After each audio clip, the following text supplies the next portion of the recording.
ప్రజా సమస్యలను ప్రభుత్వం దృష్టికి తీసుకెళ్లేందుకు రాజ్ న్యూస్ బస్తీ మే సవాల్ అనే సరికొత్త కార్యక్రమానికి శ్రీకారం చుట్టింది. మున్సిపాలిటీ, కార్పొరేషన్లోని ప్రజా సమస్యలను ప్రభుత్వం దృష్టికి తీసుకెళ్లి పరిష్కరించే దిశగా రాజ్ న్యూస్ ప్రయత్నం చేస్తుంది. ఇందులో భాగంగా నిజామాబాద్ జిల్లా బాల్కొండ నియోజకవర్గం భీమ్గల్ మున్సిపాలిటీ ఎలాంటి అభివృద్ధి చెందింది, స్థానిక సమస్యలపై అక్కడి ప్రజలు ఏమంటున్నారో పూర్తి వివరాలు మా ప్రతినిధి కిషోర్ అందిస్తారు. ప్రజల సమస్యలను ప్రభుత్వం దృష్టికి తీసుకెళ్లే దిశగా రాజ్ న్యూస్ కొత్త కార్యక్రమం రూపొందించింది. దీనిలో భాగంగా బస్తీ మే సవాల్ అనే కార్యక్రమాన్ని రూపొందించింది. దీని ద్వారా అటు మున్సిపాలిటీలోని సమస్యలను ప్రభుత్వం దృష్టికి తీసుకెళ్లి తీర్చడమే లక్ష్యంగా పెట్టుకుంది. దీనిలో భాగంగా నిజామాబాద్ జిల్లా ఇటు భీమ్గల్ మున్సిపాలిటీలో మనం ప్రస్తుతం ఉన్నాం. దీనికి సంబంధించి 12 వార్డులు ఉండగా ఈ ప్రస్తుతం మనం 2వ వార్డులో మనం ఉన్నాం. మనకు సంబంధించిన ఇక్కడ ప్రజలు ఉన్నారు, వారిని అడిగి మరిన్ని వివరాలు తెలుసుకునే ప్రయత్నం చేద్దాం. చెప్పండి సార్, ఎట్లా భీమ్గల్ ఎప్పుడు ఏర్పడింది, అసలు ఎట్లుంది పరిస్థితి? 2018లో మున్సిపాలిటీ ఏర్పడ్డది. 2018లో మున్సిపాలిటీ ఏర్పడ్డది. 12 వార్డులుగా డివైడ్ అయిపోయింది. ఇప్పటి వరకు భీమ్గల్ మున్సిపాలిటీ అయింది అంతే, చూడ్డానికి రోడ్లు అవి ఇవి తప్ప, రంగుల రోడ్లు వేసినట్టు అంతే తప్ప మిగతా ప్రాపర్గా లోపడిగా డెవలప్ కాలే. గల్లీలలో చూసుకోవచ్చు మీరు, ఏ సగం రోడ్లు మెయిన్ బీటీ రోడ్ వేసిర్రు, మట్టి రోడ్లు. మొన్న ఇక్కడనే ఒక అతను బైక్ యాక్సిడెంట్ అయి చనిపోయాడు, స్కిడ్ అయ్యి ఇక్కడనే. ప్లస్ స్టేడియం లేదు, మినీ స్టేడియం లేదు, పార్క్ లేదు, జిమ్ లేదు. అంటే మున్సిపాలిటీకి సంబంధించిన ఏమేం కావాలో అవన్నీ లేవు. ఇట్లాంటి చాలా సమస్యలు ఉన్నాయి. ఈ 1వ వార్డులో అయితే ఇవి మెయిన్లు ఉన్నాయి. మీరు చెప్పండి మేడం, ఏ విధంగా ఉంది పరిస్థితి? మహిళలకు సంబంధించి మంచినీటి కొరతకు సంబంధించి కావచ్చు, ఈ చెత్త చెదరకు సంబంధించి ఎలా ఉంది? భగీరథ వాటర్ అంటారు, మా ఏరియా సైడ్ భగీరథ వాటర్ లేదు ఒకటి. ఇంకొకటి చెత్త గురించి అయితే కొన్ని ఏరియాలల్లో అసలు చెత్త ఊడబడలేము. ఇప్పుడు మాకు ఇక్కడ గల్లీలో వెనుక గల్లీలో బస్టాండ్ వెనుక గల్లీలో అయితే 2 నెలలు అవుతుంది నూకక కానీ మోర్లు తీయక కానీ మొత్తం అక్కడ స్మెల్ దోమలతోని అసలు నడవలేకపోతున్నాం అటు సైడు.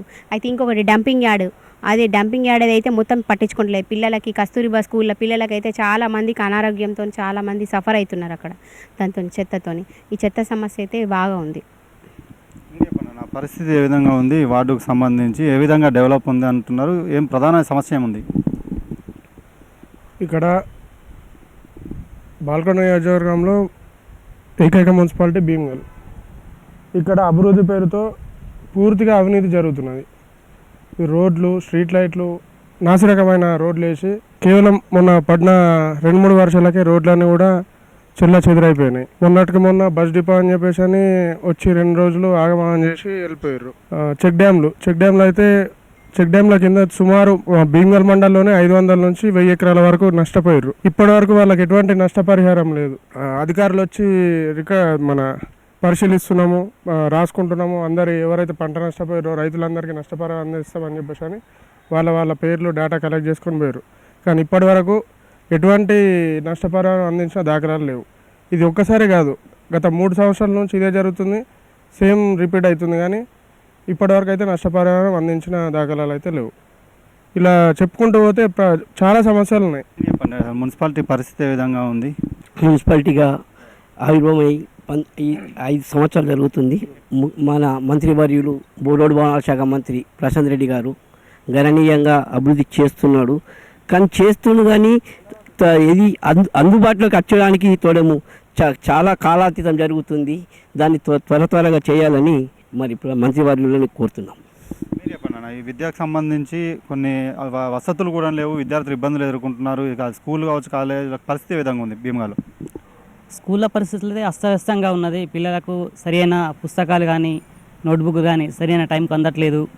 అదేవిధంగా పిల్లలందరూ కాస్త ఈ స్కూలు టీచర్స్ కానీ వీళ్ళు కరెక్ట్ లేక ఈ పిల్లలందరూ గంజాయికి అలవాటు పడి గంజాయి భీమ్గల్గా మారిపోతుంది తొందరతో.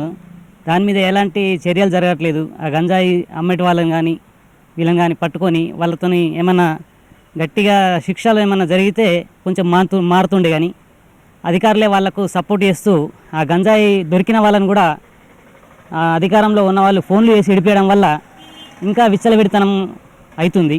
వసతులు కరెక్ట్గా లేవండి. ఇప్పటికైతే సమీకృత టాయిలెట్స్ కట్టారు, 3 దగ్గర కట్టారు. 3 దగ్గర కట్టిన ఒక్క తట కూడా సరిగా లేదు. ఈ ఒక్క ప్లేస్లో మాత్రమే కొంచెం శుద్ధి ఉన్నది, మిగతా 2 బంద్ అయిపోయినాయి ఆల్రెడీ.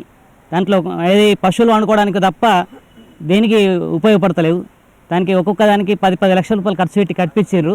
దాని విధంగా ఏ విధంగా లాభం లేని పరిస్థితి అయింది. వాళ్ళ కాంట్రాక్ట్ కోసం తప్ప పబ్లిక్ ఉపయోగపడే విధంగా ఈ టాయిలెట్స్ కానీ ఇట్లాంటివి జరగట్లేదు. కాలేజీ బిల్డింగ్స్ కావచ్చు అది శిథిలావస్థకి అంటున్నారు, అది నిజమేనా? ఏ విధంగా ఉన్నాయి బిల్డింగ్లు? స్కూల్కు సంబంధించిన కాలేజీకి సంబంధించిన ప్రతి ఒక్క బిల్డింగ్లు కూడా శిథిలావస్థలకు చెందినవి. దాంట్లో టాయిలెట్ సౌకర్యం, బాత్రూమ్లు ఇక్కడ చాలా వ్యవస్థకు గురైపోయినాయి. పిల్లలకు కూడా చాలా ప్రమాదకరంగా మారినాయి. పిల్లల మీద ఎవరన్నా పడితే కూడా ఇప్పుడు అవి చాలా ఇబ్బందిగా ఉన్నాయి. ఇక్కడ మన కస్తూర్బాయి స్కూల్ చూసుకున్నట్టయితే హాస్టల్ అక్కడ ఫెసిలిటీ చూస్తే మహిళా పాపం గిరిజన నుంచి వచ్చిన మహిళలు, పిల్లలు, ఆడపిల్లలు చాలా ఇబ్బందిగా ఫీల్ అవుతున్నారు. అక్కడ బాత్రూమ్లు, స్నానాల గదులు, డోర్లు ఉంటే అవి లేవు. వాళ్ళకు ఫుడ్లో కూడా పురుగుల అన్నాలు, సరిగా చక్కని ఆహారం కూడా అందించలేకపోతున్నారు. దాంట్లో కూకుండా ఇక్కడ మున్సిపాలిటీ కూడా చేసుకున్నాం మనము. ఇక్కడ చూసుకుంటే అయితే 1వ నంబరు మొత్తం చెరువులాగా నిండిపోతుంది. ఇక్కడ నడుమొంటికి నీళ్ళల్లో కూడా ఆ డ్రైనేజీల వ్యవస్థ నాశనం అయిపోయింది. రోడ్లు బాగా లేవు. ఈ రోడ్లన్నీ కట్టిరు. ఇప్పుడు పేరుకు సెంటర్ లైటింగ్ చేసిరు, కానీ అది ఎంత అంటే చాలా బిజినెస్ మాల్ అడగండి, ఒక్కొక్క బిజినెస్ మాల్ ఎంత బాధపడుతుంది, ఎంత బిజినెస్లు నష్టంలో జరుగుతున్నది అనేది వాళ్ళని అడిగితే తెలుస్తుంది. రోడ్లు ఇరుకుగా కట్టడం వల్ల బిజినెస్ అక్కడ ఆగకుండా పబ్లిక్లు చాలా ఇబ్బంది పెట్టి బిజినెస్ వ్యాపారాలు నడవక చాలా ఇబ్బందులు పడుతున్నారు. అట్లాగే మున్సిపాలిటీ తెచ్చుకున్నాం, ఇప్పటిదాకా ఇంత పెద్ద భీమ్గల్ మున్సిపాలిటీ చేసినాం అనేది చెప్పుకున్నారు, కానీ వాళ్ళ కమిషన్ల కొరకే ఈ రోడ్లు ద్వారా వాళ్ళ కమిషన్లు వస్తాయి. అదే భీమ్గల్ చాలా ఏళ్ళ నుంచి మూతపడ్డది, బస్ డిపో మూతపడ్డది, దాన్ని తెరిపించాలనే ఇంగిత జ్ఞానం కూడా లేదు వాళ్ళకు. ఇప్పటికే వాళ్ళు మూసేసారు, మేము మూసేసినామంటే మరి తెరిపించుకున్నామని ఇప్పటికి కూడా మేము తెరిపిస్తా అని చెప్పేసి 2014 మాట ఇచ్చిర్రు, మళ్ళీ 2018లో కూడా ఇచ్చిర్రు. అదే ఇప్పటికి కూడా డిపో లేదు, దానికి ఏదో చాలు చేస్తున్నాం, నామకే వాస్తే చేస్తున్నారు. దాని ఫండ్స్ అన్నీ ఏదో రిలీజ్ చేస్తున్నాం అంటున్నారు. అదేదో ప్రజలను మభ్యపెట్టడానికి కూడా చేస్తున్నారు. ఇప్పటికైనా బస్ డిపో పూర్తి స్థాయిలో దాన్ని తెరిపించాలని చెప్పి, ఈ మున్సిపాలిటీకి కావాల్సిన వసతులని కల్పించాలని చెప్పి మేము ఈ ప్రభుత్వాన్ని కోరుతున్నాం. చెప్పండి, ఏ విధంగా ఉంది, మీకు ఇంకేం కావాలి భీమ్గల్కు? భీమ్గల్ మున్సిపల్ గ్రామంలో 2వ వార్డు బోర్లింగం కౌన్సిలర్ ఉంటాడు. అయితే ఈ mission Bhagiratha water main wall ఇక్కడ చూపిస్తున్నా, మెయిన్ వాల్ ఉన్నది. ఇక మురికి వాటర్ పోవడం జరుగుతుంది. ఈ వాటరు మినిమము అంటే ఈ గుట్ట మీదకి పోతే వాటరు, ఆ వాటర్ మళ్ళీ ఇక్కడికి వచ్చేసి అందరి ఇళ్ళకు పోతాయి నీళ్ళు. ఇగో మురికి వాటర్ ఇలా పోతున్నాయి. ఎన్నోసార్లు 2 సంవత్సరాలని నేను చెప్పడం జరిగింది కౌన్సిలర్కు, మరియు కన్య సురేందర్ చైర్మన్ కూడా చెప్పడం జరిగింది. మొన్న రీసెంట్ జరిగింది ఏది మున్సిపాల్కు. మరి ఆ 3,30 లక్షలు ఎక్కడ పెట్టిండ్రు? ఏడ రోడ్లు ఏం అభివృద్ధి అయింది? ఇంతవరకు మున్సిపల్ అన్ని ఏరియాలో బాగుంది, కానీ మరి 2వ వార్డు బోర్లింగం కౌన్సిలరు ఏమి పని చేయడం లేదు. ఆయన మరి పోతాడు కౌన్సిలర్లో మంచిగా ఛాయ్ తాగుకుంటా బిస్కెట్లు తినుకుంటా కూర్చుంటాడు. ఆయన ఏం డెవలప్మెంట్ చేస్తున్నాడు? మేము ఓట్లు వేసి ఆయనను గెలిపించినాము డెవలప్మెంట్ చేయడానికా, లేకపోతే ఛాయ్ తాగుకుంటా మంచిగా కూర్చోవడానికా? ఇది టీఆర్ఎస్ డెవలప్మెంట్. ఇది ఈ టీఆర్ఎస్ వాళ్ళు ఏమి పట్టించుకోలేదు. ఏమన్నంటే మేము ఆ రోడ్లు మంచిగా వేసినాము, అది డెవలప్ చేసినాం, ఇది చూడండి. మీరు దయచేసి మీరు రాజ్ న్యూస్ వాళ్ళు దీనికి మీరు కెమెరా పెట్టండి. ఈ వాళ్ళు చూడండి, ఈ వాళ్ళు చూడండి, ఈ మురికి వాటర్ ఈ వాళ్ళకి వెళ్తున్నాయి. ఈ ప్రజలందరూ ఈ వాటర్ నీళ్ళు తాగుతారా? ఈ మురికి వాటర్ ఇది ఈ కొబ్బరి నీళ్ళ మేరకు మురికి నీళ్ళు పోతున్నాయి. అంటే ఈ ప్రజలందరికీ ఈ వాటర్ తాగిపించి రోగాల కుప్పలు హాస్పిటల్ పడేయడానికి. ఇది బోర్లింగంకు 100 సార్లు చెప్పాను, ఇప్పటికి 2 సంవత్సరాలు 3 సంవత్సరాలు చెప్తున్నాను, ఏం పట్టించుకోవడం లేదు. 2018 ఏదైతే మున్సిపాలిటీ ఏర్పడిన తర్వాత గోపిడి గంగాధర్ అని చెప్పేసి మాకు మున్సిపల్ కమిషనర్ గారు ఒక 1.5 year వారి సేవలు అందించారు. వారు ఎప్పుడైతే వారి సేవల నుంచి తప్పుకున్నారో అప్పటి నుంచి ఇప్పటిదాకా మాకు మున్సిపల్ కమిషనర్ లేడు. సో మున్సిపల్ కమిషనర్ లేనప్పుడు ఆటోమేటిక్గా డెవలప్మెంట్ అనేది జరుగుతుందని చెప్పేసి అని వాళ్ళు ఏదైతే బీఆర్ఎస్ వాళ్ళు కౌన్సిలర్లు ఉన్నారో వాళ్ళు దప్పులు కొట్టుకుంటున్నారు తప్ప అక్కడ కమిషనర్ లేనప్పుడు మనము మన వినతి పత్రాలు వినంగా ఎవరికి ఇవ్వాలో మాకు ఇప్పటికీ అర్థమవుతలేదు. మా ఫస్ట్ డిమాండ్ ఏంటంటే మాకు ఫస్ట్ మా మున్సిపాలిటీకి మీరు ఏదైతే ఏర్పాటు చేసిన మున్సిపాలిటీకి మాకు ఫస్ట్ కమిషనర్ ఏర్పాటు చేసి ఇక్కడ జరిగిన అవకతవకలు ఏవైతే ఉన్నాయో ప్రతిదీ మేము ముందర పెడతాము. ముందర పెట్టిన తర్వాత దాని గురించి మేము డిస్కషన్ కూడా రెడీ ఉన్నాము. ఏదైతే మేము ఎక్కడ ఇవన్నీ గోడును కొత్త కమిషనర్కు మేము చూపిస్తామని చెప్పేసి అని స్టిల్ ఈ రోజు దాకా కమిషనర్ను అపాయింట్ చేస్తలేరు.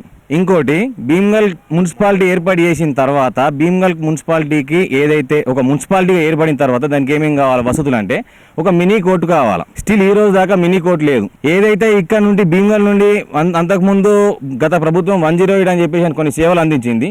ఆ సేవకు సంబంధించి ఒక అంబులెన్స్ ఉంటుంది ఇక్కడ. ఆ అంబులెన్స్ తీసుకెళ్ళి వేరే దగ్గర పెట్టారు.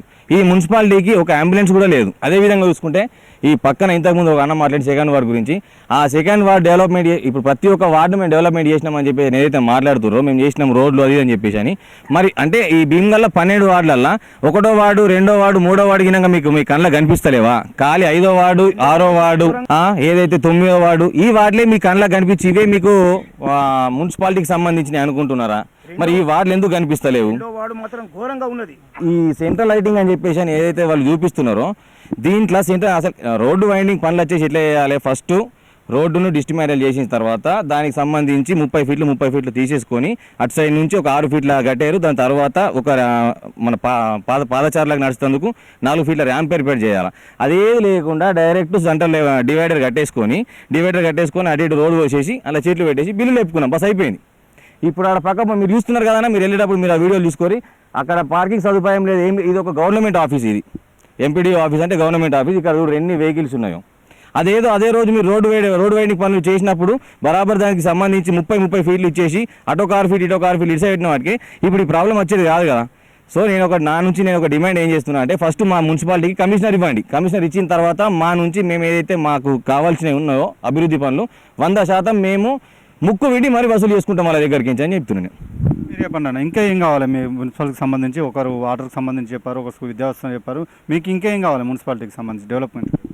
మాకు 1వ వాళ్ళ రోడ్లు లైట్లు అయినాయి, కానీ రోడ్ ఎత్తయింది, ఇప్పుడు గట్టేరు నదలైంది. ఇప్పుడు ఆ గట్టేరు నదలైన దానికి ఆ రోడ్ కిందికి బండి దిగితే మళ్ళీ మీదికి ఎక్కేందుకు ప్రాబ్లం ఉన్నది. అక్కడ ఎయిర్టెల్ టవర్ ఉన్నది, ఆ టవర్ దగ్గర గట్టేరు పాత గట్టేరు ఉండి అంతే ఉన్నది.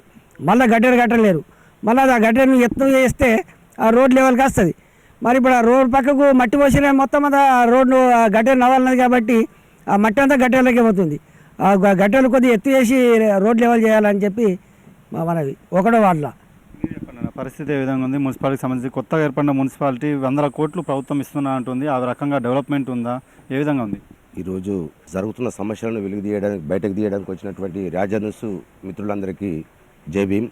అభివృద్ధి అనేది అంతంత మాత్రమే ఉంది. ఇప్పుడు మిత్రులు చాలా విషయాలు మాట్లాడి ఉంటారు బహుశా. అయితే ఇప్పుడు ఒక అతను 2వ వార్డు గురించి మాట్లాడాను. 6th వార్డు గురించి నేను కొన్ని విషయాలు చెప్పదలుచుకున్నాను. 6th వార్డులో దాదాపు డ్రైనేజీలు పోసి 3 నెలలు అవుతుంది. ఇప్పటికీ సైడ్ మొరం పోయకుండా అదే విధంగా వదిలేసిర్రు. నేను దాదాపు ఒక 4 సార్లు 5 సార్లు నేను అధికారుల చుట్టూ చెప్పి ఫోన్లు చేసి మాట్లాడడం జరిగింది. అన్న రేపు పంపిస్తాం, రేపు మాప్ పంపిస్తామని చెప్పిందే తప్ప ఇప్పటికక్కడ మురం పోయడం జరగలేదు. సొంతంగా డబ్బులు పెట్టుకొని అక్కడ ఉన్నటువంటి బెనిఫిషరీస్ ఎవరైతున్నారో వాళ్ళ ఇంట్లో ముందు సొంతంగా డబ్బులు పెట్టుకొని మురం పోసుకున్నటువంటి పరిస్థితి. ఇది అభివృద్ధి. ఒక విధంగా చెప్పాలంటే సైడ్ లైట్లు వేసినాము, రోడ్లు వేస్తున్నాము, అది ప్రభుత్వంలో ఒక భాగమే. నువ్వు చేస్తున్న అభివృద్ధి కాదు అది ప్రభుత్వంలో నువ్వు చేయాల్సినటువంటి బాధ్యత, నీ పని. ఒక తండ్రి ఒక కొడుకు చేయాల్సిన బాధ్యత ఎంతవరకు ఉంటుందో ప్రభుత్వంలో నువ్వు ఉన్నావు కాబట్టి నువ్వు చేయాల్సిన బాధ్యత, రోడ్లు వేసినా లైట్లు పెట్టినా ఏది పెట్టినా నువ్వు చేయాల్సిన బాధ్యత. అభివృద్ధి అనేది ఏది? గల్లీల ప్రాంతాల్లో అభివృద్ధి జరిగినప్పుడే అభివృద్ధి అనేది బయటకు వస్తుంది. ఈరోజు గల్లీలో తిరుగుదాం, ఇక్కడ మనం కూర్చుని మాట్లాడడం కాదు, గల్లీలో తిరుగుదాం. అభివృద్ధి ఎక్కడుంది? ఎంతవరకు అభివృద్ధి అయింది? దాని మీద మేము ప్రశ్నిస్తున్నాం. బహుజన సమాజ్ పార్టీగా ఇలా మేము సవాల్ చేస్తున్నాం. ఎక్కడికైనా వచ్చి మేము మాట్లాడడానికి, డిబేట్లో మాట్లాడడానికి మేము సిద్ధంగా ఉన్నాం. ఇలా అభివృద్ధి అని చెప్తున్నారు. ఇలా మిషన్ భగీరథ ఉంది. మిషన్ భగీరథ ఎంతవరకు ఇంప్లిమెంట్ అవుతుంది? ఎంతవరకు అది సప్లిమెంటరీ అవుతుంది? అది ఎంతవరకు ప్రజలకు అందుతుంది? ఒకసారి అధికారులు ఆలోచిస్తున్నారు దానిపైన. రెండోది వచ్చేసి ఇవాళ బర్త్డే గవర్నమెంట్ ఆఫీసులకు బీఆర్ఎస్ అధికారులు బర్త్డే బ్యానర్లు కట్టుకుంటున్నారు. అంటే ఇది బీఆర్ఎస్ ఆఫీసా, ప్రభుత్వం ఆఫీసా? ఒక్కసారి మనం ఆలోచించవలసినటువంటి అవసరం ఉంది. ఇది ఈ బీఆర్ఎస్ ఏదైతే ఉందో, బీఆర్ఎస్ ప్రభుత్వం ఏదైతే ఉందో పూర్తి స్థాయిలో కబ్జాల ప్రభుత్వం ఇది. ఎక్కడ చూసినా కబ్జాలు నడుస్తున్నాయి, ఎక్కడ చూసినా అధికారం పెత్తనం నడుస్తుంది, అహంకారం నడుస్తుంది తప్ప ఒక్కరికి పేదలకు బడు బలహీన వర్గాలకు మాత్రం సాయం ఎట్టి పరిస్థితుల్లో అందడం లేదు. ఇలా ఎన్ని రంగాల్లో మనం నష్టపోతున్నాం ఒక్కసారి మనం ఆలోచించాలని చెప్పండి. నేను ఈ సందర్భంగా రాజన్యూస్ వారికి ఇది ప్రజలకు తీసుకెళ్లాలా, ప్రభుత్వాన్ని ఎండగట్టాలని చెప్పి రాజన్యూస్ వారికి నేను సవినయంగా మనం చేస్తున్న మిత్రులా జై భీమ్. గ్రామ పంచాయతీ ఉండే ఇప్పుడు ప్రస్తుతం మున్సిపాలిటీగా మారింది, మీకు ఇంకేం కావాలి? మొట్టమొదట ఇక్కడ 1995లో బస్ డిపోస్ ప్రారంభం జరిగింది. అది చాలా ప్రజలకు అందుబాటులో ఉండే. ఈ మారుమూలు ఇక్కడ సుమారు 95 గ్రామాలకు రవాణా సౌకర్యం ఉండేది. నేను కూడా అందులోనే పనిచేసి రిటైర్ అయినాను. అప్పుడు చాలా సౌకర్యం ఉండేది. నష్టాల పేరుతోటి ఈ డిపోని తీసేయడం జరిగింది. నిజామాబాద్ జిల్లాలో 7 డిపోలు ఉండేను. డిపోలలో అన్నిటికంటే తక్కువ నష్టాలు ఉన్న డిపో ఇదే ఉండే. అయినప్పటికీ దీన్ని ఈ రాజకీయ నాయకుల దరిద్రానికి మనకున్న రాజకీయ నాయకులు అప్పుడు కాంగ్రెస్ హయాంలో సంతోష్ రెడ్డి గారు వారు ఉండి కూడా వాడే రవాణా శాఖ మంత్రి ఉండి అది ఆయననే తీసేయడం జరిగింది. ఇప్పుడు వచ్చినాక కూడా ఇదే ప్రశాంత్ రెడ్డి గారు ఫస్ట్ రవాణా శాఖ మంత్రిగా వారు వచ్చినాక కనీసం ఓపెన్ అవుతుందని అందరూ ఆశపడ్డారు. కానీ ఆయన డిపో గురించి ఏం పట్టించుకోలే. మేము భారతీయ జనతా పార్టీగా ధర్నా చేద్దాం అనుకున్నాం. చేస్తుందంటే అదేదో అడావుడిగా మొన్నొచ్చి ఏదో కొబ్బరికాయ కొట్టి ఈ చెట్లు ఊడిచిపోయింది తప్ప ఇప్పటికే పని జరగడం లేదు. అది అందరికీ అందుబాటులో ఉండేది. పేద ప్రజలకు రవాణా సౌకర్యం చాలా అవసరం కాబట్టి ఫస్ట్ మొట్టమొదటిగా రవాణా సౌకర్యం కల్పించాలని డిమాండ్ చేస్తున్నాం. మొత్తానికి మాత్రం ఇటు నూతనంగా ఏర్పడిన మున్సిపాలిటీకి సంబంధించి 2018లో కొత్తగా ఏర్పడింది. అయితే 12 వార్డులు ఉన్నాయి. సుమారు 15,000కు పైగా జనాభా ఉన్నది. అయితే వార్డులకు సంబంధించి కొత్తగా ఏర్పడిన మున్సిపాలిటీకి 100 కోట్ల రూపాయలు ఇటు ప్రభుత్వం ఇస్తున్నా అని చెప్తున్నప్పటికీ కూడా చాలా చోట్ల రోడ్లు, తాగునీరుతో పాటు విద్యార్థులకు సరైన సౌకర్యాలు లేకపోవడం, అలాగే గతంలో ప్రభుత్వం ఇచ్చిన హామీలు బస్ డిపో కావచ్చు, ఇతర హామీలు కూడా నెరవేర్చకపోవడం వంటి అంశాలు అటు మున్సిపాలిటీ ప్రజలను ఇబ్బందులకు గురి చేస్తున్నట్టు కూడా తెలుస్తుంది. మొత్తానికి బస్తీ మే సవాల్ ద్వారా ప్రస్తుతం జరుగుతున్న ఈ రోడ్లు కావచ్చు, అలాగే రోడ్ల వెడల్పు, అలాగే డ్రైనేజు, అలాగే మంచినీటి వసతితో పాటు విద్యా సౌకర్యాలు, అలాగే బస్ డిపో ఏర్పాటు చేయాలని మాత్రం ఇటు భీమ్గల్ మున్సిపాలిటీకి సంబంధించి అటు 2వ వార్డుతో పాటు ఇతర వార్డులకు సంబంధించిన ప్రజలు మాత్రం కోరుతున్నారు. కెమెరా పర్సన్ చైతన్యతో కిషోర్, రాజ్ న్యూస్, భీమ్గల్ నుంచి.